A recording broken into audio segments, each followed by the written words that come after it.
BMC radio Malayalam വാർത്തകൾ നിങ്ങൾക്കായി അവതരിപ്പിക്കുന്നത് ഐമാക് കൊച്ചിൻ കലാഭവൻ. കലാവിദ്യാർത്ഥികൾക്ക് പ്രിയപ്പെട്ട ബഹ്റൈനിലെ കലാകേന്ദ്രം. കൂടുതൽ വിവരങ്ങൾക്കായി സന്ദർശിക്കൂ www.bahrainmediacity.com. നമസ്കാരം. BMC റേഡിയോ മലയാളം വാർത്തകളിലേക്ക് സ്വാഗതം. ഞാൻ ധനുകൃഷ്ണ. പലസ്തീനിലെ 70% വീടുകളും സ്ഥാപനങ്ങളും ഇസ്രായേൽ സേന തകർത്തെന്ന് Palestine president Mahmoud Abbas. Arab ഉച്ചകോടിയിൽ സംസാരിക്കുകയായിരുന്നു അദ്ദേഹം. 7 മാസം നീണ്ട വംശഹത്യയിലൂടെ സ്ത്രീകളും കുട്ടികളും അടക്കം ആയിരങ്ങളാണ് കൊല്ലപ്പെട്ടത്. പലസ്തീനെതിരെ വീറ്റോ അധികാരം പ്രയോഗിക്കുന്നതിൽ നിന്ന് US-നെ പിന്തിരിപ്പിക്കാനും അന്താരാഷ്ട്ര സമൂഹത്തിന്റെ ഇരട്ടത്താപ്പ് അവസാനിപ്പിക്കാനും അറബ് ലോകത്തിന്റെ യോജിച്ച പിന്തുണ വേണമെന്നും ഇസ്രായേലുമായുള്ള ബന്ധം അവലോകനം ചെയ്യണമെന്നും അദ്ദേഹം ആവശ്യപ്പെട്ടു. UN പൂർണ്ണാംഗത്തിൽ പലസ്തീൻ അനുകൂലമായി വോട്ട് ചെയ്ത എല്ലാ രാജ്യങ്ങൾക്കും അദ്ദേഹം നന്ദി അറിയിച്ചു. ഗസയിലെ ദുരിതങ്ങളും ക്രൂരതകളും ധൈര്യപൂർവ്വം റിപ്പോർട്ട് ചെയ്ത മാധ്യമപ്രവർത്തകർക്ക് പ്രത്യേകം അഭിനന്ദനം അർഹിക്കുന്നതായി ബഹ്റൈൻ വിദേശകാര്യ മന്ത്രി doctor Abdul Latif bin Rashid Al Zayani. Arab ഉച്ചകോടി സംബന്ധിച്ച് വിശദീകരിക്കാൻ വിളിച്ച വാർത്താ സമ്മേളനത്തിൽ സംസാരിക്കുകയായിരുന്നു അദ്ദേഹം. സമ്മേളനത്തിന് ആതിഥേയത്വം വഹിക്കാൻ ബഹ്റൈന് സാധിച്ചത് അഭിമാനാർഹമാണെന്നും അദ്ദേഹം പറഞ്ഞു. കൃത്യമായ വിവരങ്ങൾ നൽകി സമ്മേളനത്തെ യഥോചിതം ലോകസമക്ഷം അവതരിപ്പിച്ച മാധ്യമപ്രവർത്തകർക്ക് നന്ദി പറയുന്നതായും അദ്ദേഹം കൂട്ടിച്ചേർത്തു.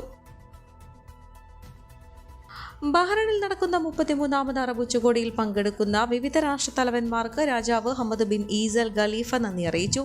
അൽ സക്കീർ കൊട്ടാരത്തിൽ നടന്ന ഉച്ചകോടിയിൽ അറബ് ലീഗിൽ അംഗങ്ങളായി 22 രാജ്യങ്ങളുടെ ഭരണാധികാരികളാണ് പങ്കെടുത്തത്. ഉച്ചകോടിയിൽ പങ്കെടുക്കാനുള്ള ക്ഷണം സ്വീകരിച്ച അറബ് രാജ്യങ്ങളിലെ നേതാക്കളെയും പ്രതിനിധികളെയും ഹമദ് രാജാവ് അഭിനന്ദിച്ചു. സംയുക്ത അറബ് പ്രവർത്തനം ശക്തിപ്പെടുന്നതിൽ ഉച്ചകോടി കാരണമാകട്ടെ എന്ന് അദ്ദേഹം ആശംസിക്കുകയും ചെയ്തു. മേഖലയുടെ സുസ്ഥിരത, വികസനം, കാലാവസ്ഥാ വ്യതിയാനം എന്നിങ്ങനെ മർമ്മപ്രധാന വിഷയങ്ങൾക്കൊപ്പം ഗസയിലെ ഇസ്രായേൽ ആക്രമണവും ചർച്ച ചെയ്ത് 33ാമത് അറബ് ഉച്ചകോടി. മിഡിൽ ഈസ്റ്റിൽ സമാധാനത്തിനായി അന്താരാഷ്ട്ര സമ്മേളനം വിളിക്കണമെന്ന് അധ്യക്ഷത വഹിച്ച ബഹ്റൈൻ രാജാവ് ഹമദ് ബിൻ ഈസൽ ഖലീഫ ആവശ്യപ്പെട്ടു. പലസ്തീൻ രാഷ്ട്രത്തിന് പൂർണ്ണ അംഗീകാരം നൽകുകയും ഐക്യരാഷ്ട്രസഭയിൽ അംഗത്വം നൽകുകയും വേണം. മേഖലയിൽ സംഘർഷങ്ങളാൽ ദുരിതമനുഭവിക്കുന്നവർക്ക് വിദ്യാഭ്യാസപരവും ആരോഗ്യപരവുമായ സേവനങ്ങൾ നൽകാൻ പ്രത്യേക പദ്ധതി വേണം. മേഖലയിൽ അന്തിമവും നീതിയുക്തവും സമാധാനം കൈവരിക്കേണ്ടത് അടിയന്തര ആവശ്യകതയാണ്.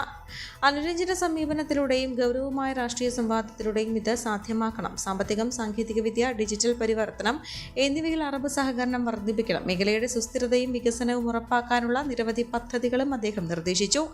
പലസ്തീനിലെ സഹോദരങ്ങൾക്കെതിരെ നടക്കുന്ന ക്രൂരമായ ആക്രമണത്തെ നേരിടാൻ സംയുക്ത ഇടപെടൽ ഉണ്ടാകേണ്ടതുണ്ടെന്നും സൗദി അറേബ്യ കിരീടാവകാശിയും പ്രധാനമന്ത്രിയുമായ Mohammed bin Salman bin Abdul Al Saud പറഞ്ഞു.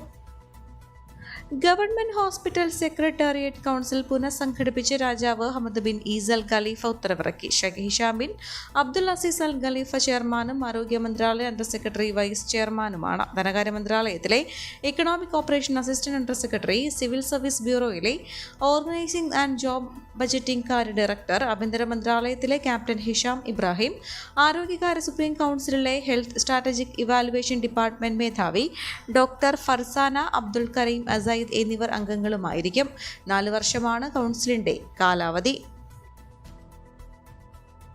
ബഹ്റൈൻ സെന്റ് മേരീസ് ഇന്ത്യൻ ഓർത്തഡോക്സ് കത്തീഡ്രലിലെ സൺഡേ സ്കൂൾ ദിനം സമുചിതമായി ആഘോഷിച്ചു. പഠന മികവിലും മറ്റ് കലാമത്സരങ്ങളിലും വിജയികളായവർക്കും ഗ്രൂപ്പ് ചാമ്പ്യന്മാർക്കും സമ്മാനങ്ങൾ നൽകി. കത്തീഡ്രൽ സഹവികാരി father Jacob Thomas Karakkal, trustee Roy Baby, acting secretary Mathews Ninan, Sunday school head master George Varghese, assistant head mistress Darly Rebecca Koshy, staff secretary Aneesh ഡാലിയർ എന്നിവർ പങ്കെടുത്തു. ദാറുൽ ഷിഫ മെഡിക്കൽ സെന്റർ ഹിദ് ഹൂറ ഇരുശാഖകളിലും അന്താരാഷ്ട്ര നഴ്സസ് ദിനം ആചരിച്ചു.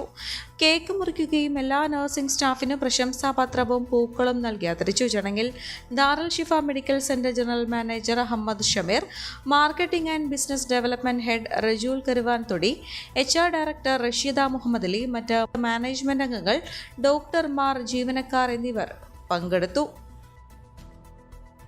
പ്രവാസി വെൽഫെയർ റിഫ സോൺ പ്രവാസി പാട്ടുത്സവവും മെഡിക്കൽ ക്യാമ്പും സംഘടിപ്പിക്കുന്നു. മെയ് 17 രാവിലെ 8 മുതൽ 1 മണിവരെ അൽഹിലാൽ ഹോസ്പിറ്റലുമായി സഹകരിച്ച് സൗജന്യ മെഡിക്കൽ ക്യാമ്പും ഉച്ചയ്ക്ക് 2 മുതൽ പ്രവാസി പാട്ടുത്സവവും നടക്കും. സൽമാബാദിലുള്ള അൽഹിലാൽ ഹോസ്പിറ്റൽ ഓഡിറ്റോറിയത്തിൽ ബഹ്റൈനിലെ പ്രവാസി കലാകാരന്മാർ നയിക്കുന്ന ഗാനമേള, മിമിക്സ് പരേഡ്, കഥാപ്രസംഗം, കവിതാലാപനം, മാപ്പിളപ്പാട്ട്, നാടൻ പാട്ടുകൾ തുടങ്ങി മലയാളി തനിമ ഉൾക്കൊണ്ടുള്ള പരിപാടികളാണ് ഒരുക്കിയിട്ടുള്ളത്. പാട്ടുത്സവത്തിലേക്ക് പ്രവേശനം പ്രവേശനം സൗജന്യമാണെന്ന് Pravasi welfare Riffa zonal president Ashiq Erumeli, secretary Mahmood Mayan എന്നിവർ അറിയിച്ചു. തൃശൂർ ഗവൺമെന്റ് മെഡിക്കൽ കോളേജിൽ ഗുരുതര ചികിത്സാ പിഴവ് സംഭവിച്ചതായി പരാതി. വാഹനാപകടത്തിൽ പരിക്കേറ്റയാൾ നൽകിയ ചികിത്സയിലാണ് പിഴവുണ്ടായതെന്നും ഇത് സംബന്ധിച്ച് സൂപ്രണ്ടിന് പരാതി നൽകിയതായും കണ്ടംമാട്ടിൽ അനീഷ് വാർത്താ സമ്മേളനത്തിൽ അറിയിച്ചു. കഴിഞ്ഞ മാർച്ച് 30-നായിരുന്നു അപകടമുണ്ടായത്. അനീഷ് സഹോദരി ഭർത്താവ് എടപ്പാൾ കാഞ്ഞിരപ്പറമ്പിൽ പ്രവീണുമായി സഞ്ചരിക്കവേ പറളിക്കാട് വാഹനം നിയന്ത്രണം വിട്ട ഡിവൈഡറിൽ ഇടിച്ചു. അപകടത്തിൽ ഗുരുതര പരിക്കേറ്റ സഹോദരി ഭർത്താവിനെ നാട്ടുകാർ മെഡിക്കൽ കോളേജിൽ എത്തിച്ചു. എന്നാൽ അനീഷും സഹായികളും എത്തുന്നതുവരെ ചികിത്സ നൽകാതെ കിടത്തി. പിന്നീട് full body X-ray, CT scan, മറ്റ് ടെസ്റ്റുകൾ എന്നിവയെടുത്ത ശേഷം രോഗിയുടെ ഒരു കാലിന്റെ എല്ല് പൊട്ടിയിട്ടുണ്ടെന്നും മറ്റ് പ്രശ്നങ്ങളില്ലാത്തതിനാൽ അടുത്ത ദിവസം ഡിസ്ചാർജ് ചെയ്യാമെന്നുള്ള തെറ്റായ വിവരങ്ങളാണ് ഡ്യൂട്ടി ഡോക്ടർ നൽകിയതെന്നും പരാതിയിൽ പറയുന്നു. വകുപ്പ് തല അന്വേഷണം വേണമെന്നാവശ്യപ്പെട്ട് അനീഷ് കോടതിയിൽ കേസ് ഫയൽ ചെയ്യാനും ആലോചിക്കുന്നതായും അറിയിച്ചു. സ്കൂൾ തുറക്കുന്നതിന് മുന്നോടിയായുള്ള കെട്ടിട വാഹന ഫിറ്റ്നസ് സർട്ടിഫിക്കറ്റുകൾ നൽകാൻ ഉദ്യോഗസ്ഥർ കാലതാമസം വരുത്തരുതെന്ന് പൊതുവിദ്യാഭ്യാസ തൊഴിൽ വകുപ്പ് മന്ത്രി വി ശിവൻകുട്ടി. ജൂൺ 3-ന് സ്കൂൾ തുറക്കുന്നതുമായി ബന്ധപ്പെട്ട് മുഖ്യമന്ത്രിയുടെ അധ്യക്ഷതയിൽ യോഗം ചേർന്നിരുന്നു. ഈ യോഗത്തിന്റെ അടിസ്ഥാനത്തിൽ അടിയന്തരമായി നടപടിയെടുക്കാൻ വിവിധ വകുപ്പുകൾക്ക് നിർദ്ദേശം നൽകി. കുട്ടികളുടെ സുരക്ഷ പരമപ്രധാനമാണ്. കൃത്യമായ പരിശോധനകൾ അനിവാര്യമാണ്. എന്നാൽ ഇക്കാര്യത്തിൽ കാലതാമസം തയ്യാറെടുപ്പിനെ പ്രതികൂലമായി ബാധിക്കും. ഇക്കാര്യം ഉദ്യോഗസ്ഥർ പ്രത്യേകം ശ്രദ്ധിക്കണമെന്നും മന്ത്രി വി ശിവൻകുട്ടി നിർദ്ദേശിച്ചു. തൃശൂരിൽ വരന്തരപ്പിള്ളി കലവറക്കുന്ന കുടുംബാരോഗ്യ കേന്ദ്രത്തിൽ 5 വയസ്സുകാരന് മരുന്ന് മാറി നൽകിയതായി പരാതി. മുണ്ടിനീര് ചികിത്സയ്ക്കെത്തിയ പാലപ്പിള്ളി കാരിക്കുളം കുളത്തിലവിളപ്പിൽ കബീറിന്റെ മകനാണ് പ്രഷറിന്റെ ഗുളിക നൽകിയത്. കബീർ ഇത് സംബന്ധിച്ച് ആശുപത്രി സൂപ്രണ്ടിനും ജില്ലാ മെഡിക്കൽ ഓഫീസർക്കും പരാതി നൽകി. മെയ് 3-നാണ് ഇവർ ചികിത്സയ്ക്കെത്തിയത്. ഡോക്ടർ എഴുതിയ മരുന്നിന് പകരം ഫാർമസിയിൽ നിന്ന് മുതിർന്നവർക്കുള്ള ശക്തി കൂടിയ പ്രഷറിന്റെ മരുന്നാണ് നൽകിയതെന്നും പരാതിയിൽ പറയുന്നു. 3 ദിവസം മരുന്ന് കഴിച്ച കുട്ടിക്ക് ഛർദിയും ദേഹാസ്വസ്ഥവും അനുഭവപ്പെട്ടതിനെ തുടർന്ന് മുളങ്കുന്നത്തുകാവ് മെഡിക്കൽ കോളേജിലേക്ക് മാറ്റി.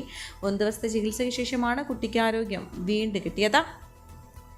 മതിയായ ചികിത്സ കിട്ടിയില്ലെന്നാരോപിച്ച് വയോധികയുടെ മൃതദേഹവുമായി ആലപ്പുഴ മെഡിക്കൽ കോളേജ് ആശുപത്രി അത്യാഹിത വിഭാഗത്തിന് മുന്നിൽ ബന്ധുക്കളുടെ പ്രതിഷേധം. മണിക്കൂറുകൾ നീണ്ട സംഘർഷത്തിനൊടുവിൽ സൂപ്രണ്ടിന്റെ ഉറപ്പിൽ പുലർച്ചെ മൃതദേഹവുമായി മടങ്ങി. സംഭവത്തിൽ ആരോഗ്യവകുപ്പ് അന്വേഷണത്തിന് ഉത്തരവിട്ടു. ബുധനാഴ്ച അർദ്ധരാത്രി 12:30-നായിരുന്നു സംഭവം. പുന്നപ്ര 5-ൽ അബ്ദുൽ ഖാദറിന്റെ ഭാര്യ ഉമൈബയാണ് മരിച്ചത്. പനി ബാധിച്ച് വയോധിക 1 മാസമായി ചികിത്സയിലായിരുന്നു. കഴിഞ്ഞ ദിവസം വിട്ടയച്ച ഇവർക്ക് രോഗം ഭേദമാകാതെ വന്നതോടെ വീണ്ടും ആശുപത്രിയിൽ പ്രവേശിപ്പിച്ചു. വഷളായതോടെ കോട്ടയം മെഡിക്കൽ കോളേജ് ആശുപത്രിയിലേക്ക് മാറ്റി. ആലപ്പുഴ മെഡിക്കൽ കോളേജ് ആശുപത്രിയിൽ മതിയായ ചികിത്സ ലഭിക്കാത്തതാണ് രോഗം കലശലാകാൻ കാരണമെന്നും ബന്ധുക്കൾ ആരോപിച്ചു.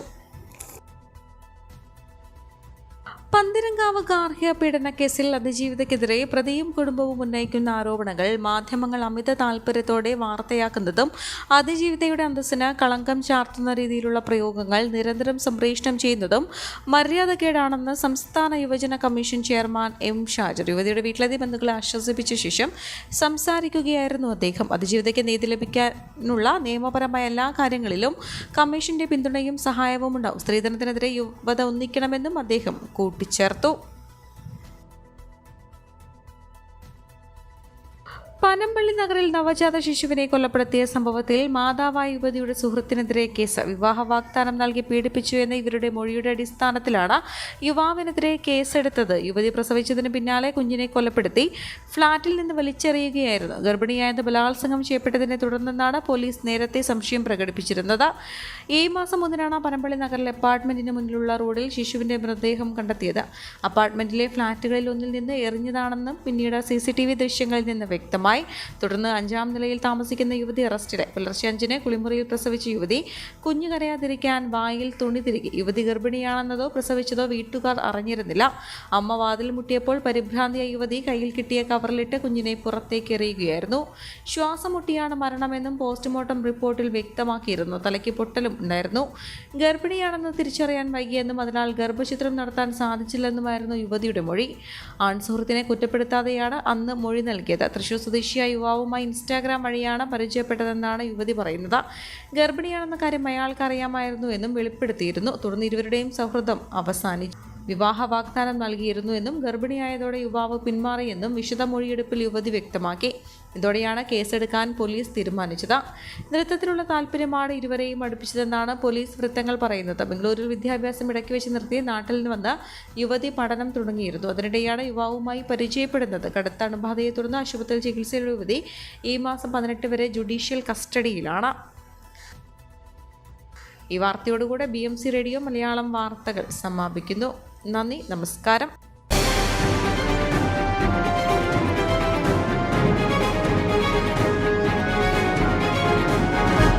BMC റേഡിയോ മലയാളം വാർത്തകൾ നിങ്ങൾക്കായി അവതരിപ്പിക്കുന്നത് ഐമാക് കൊച്ചിൻ കലാഭവൻ. കലാവിദ്യാർത്ഥികൾക്ക് പ്രിയപ്പെട്ട ബഹ്റൈനിലെ കലാകേന്ദ്രം.